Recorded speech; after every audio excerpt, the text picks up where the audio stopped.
Guerrilla ও সন্ত্রাসবাদী গোষ্ঠী এইচএইচএচ বা ট্রিপল এইচ পূর্ণরূপ হচ্ছে Hamas, Hezbollah and Houthi. Hezbollah Lebanon ভিত্তিক গেরিলা সংস্থা, যেটি প্রতিষ্ঠা 1985 সালে। ধর্ম এশিয়া। বর্তমান প্রধান নাঈম কাশেম। সদর দপ্তর বৈরুত, লেবানন। হিজবুল্লাহ অর্থ আল্লাহর দল। উদ্দেশ্য হলো স্বাধীন ফিলিস্তিন প্রতিষ্ঠা। টিভি চ্যানেল হচ্ছে আল মানার। হাসান নাসরুল্লাহর মৃত্যুর বিবরণ 2024 সালের 27 সেপ্টেম্বর লেবাননের রাজধানী বৈরুতের সদর দপ্তরে ইসরায়েলের বিমান হামলায় শহীদ হন হাসান নাসরুল্লাহ। F-35 বিমান থেকে বাংকার বিধ্বস্ত ক্ষেপণাস্ত্র ছোড়া হয়। নাসরুল্লাহ হত্যার অপারেশনের নাম নিউ অর্ডার।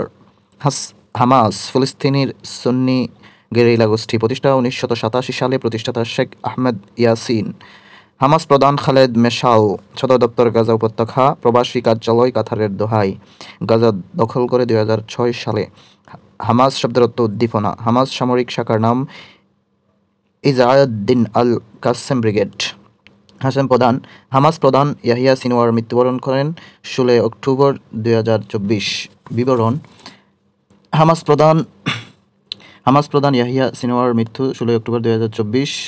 আবু ইব্রাহিম নামে পরিচিত ইয়াহিয়া সিনওয়ার গাজার দক্ষিণাঞ্চলে রাফাত আল সুলতানে ইসরায়েলের প্রতিরক্ষা বাহিনী IDF-এর অভিযানে শহীদ হন। 2024 সালের 7 অক্টোবর ইসরায়েলের হামলায় মাস্টারমাইন্ড তথা মূল পরিকল্পনাকারী তিনি ছিলেন। সাবেক হামাস প্রধান ইসমাইল হানিয়ার মৃত্যু 31 জুলাই 2024। ইরানের নবনির্বাচিত প্রেসিডেন্ট মাসুদ পেজেশকিয়ানের শপথ অনুষ্ঠানে অংশ নেওয়ার পর তেহরানের একটি গেস্ট হাউসে বোমা হামলায় তিনি শহীদ হন। হুথি হচ্ছে ইয়েমেনের বিদ্রোহী গোষ্ঠী। শিয়া জায়েদি ধারায় অনুকরণ করে থাকে বা জিহাদি ধারায়। প্রতিষ্ঠাতা হোসেন আল হুথি। বর্তমান প্রধান আব্দুল মালিক আল হুথি। গাজায় ইসরায়েলের হত্যাকাণ্ডের সুদ নিতে ইরানকে সমর্থন করছে। PKK তুরস্ক, পূর্ণরূপ হচ্ছে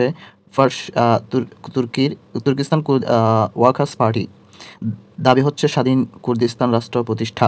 27 ফেব্রুয়ারি 2025 PKK-এর কারাবন্দী নেতা আবদুল্লাহ ওজালান তার সংগঠনের তুরস্কের বিরুদ্ধে দীর্ঘদিনের লড়াই বন্ধ করার ঐতিহাসিক আহ্বান জানান। 1 মার্চ 2025 সালে PKK তুরস্ক সরকারের সঙ্গে অস্ত্রবিরতি চুক্তি করে। ফার্ক কলম্বিয়া, কার্যক্রম 1966 থেকে 2016 সাল পর্যন্ত। কলম্বিয়ার 53 বছরের গৃহযুদ্ধের শেষ হয়। ফার্কের পূর্ণরূপ হচ্ছে the revolutionary armed force of Colombia. ফিলিপাইনের MNLF বা দ্য মোরো ন্যাশনাল লিবারেশন ফ্রন্ট, যেটির প্রতিষ্ঠাতা নূর মিসৌরি। উদ্দেশ্য বাংসামোরোর স্বাধীনতা, বা যেটি মিন্দানাও দ্বীপে অবস্থিত। OIC পর্যবেক্ষক MNLF 1977 সাল থেকে। বোকো হারাম নাইজেরিয়া, মতাদর্শ হচ্ছে ওয়াহাবিবাদ ও সালাফিবাদ। আল কায়েদার নাইজেরিয়ার শাখা। বোকো হারাম অর্থ হচ্ছে পশ্চিমা শিক্ষা পাপ।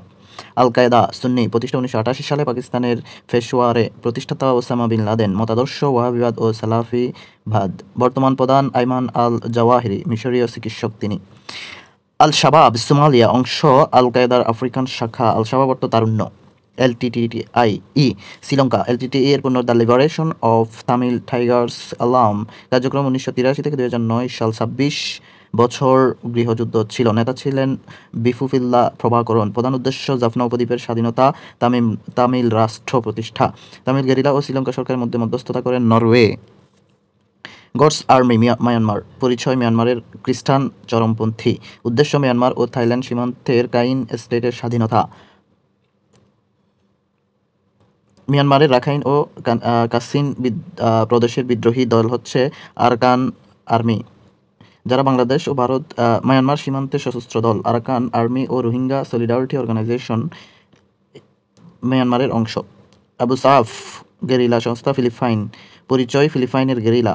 LRA বা লর্ডস রেসিস্ট্যান্ট আর্মি, পরিচয় আফ্রিকার প্রচলিত ধর্মবিরোধী একটি খ্রিস্টান বিদ্রোহী দল। সদর দপ্তর দক্ষিণ সুদান।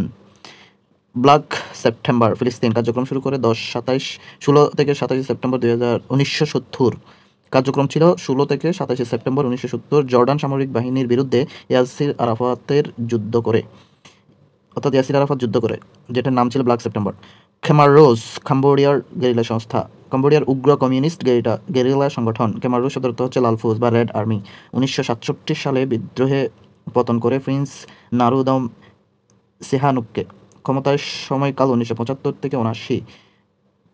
খেমারদের নেতা হলেন ব্রাদার নাম্বার 1 ফলফট। ULFA বা উলফা, আসাম ভারত। উলফায়ের পূর্ণরূপ হচ্ছে United liberation front of Assam. প্রতিষ্ঠা 1979 সালে, প্রতিষ্ঠাতা ফরেশ বড়ুয়া।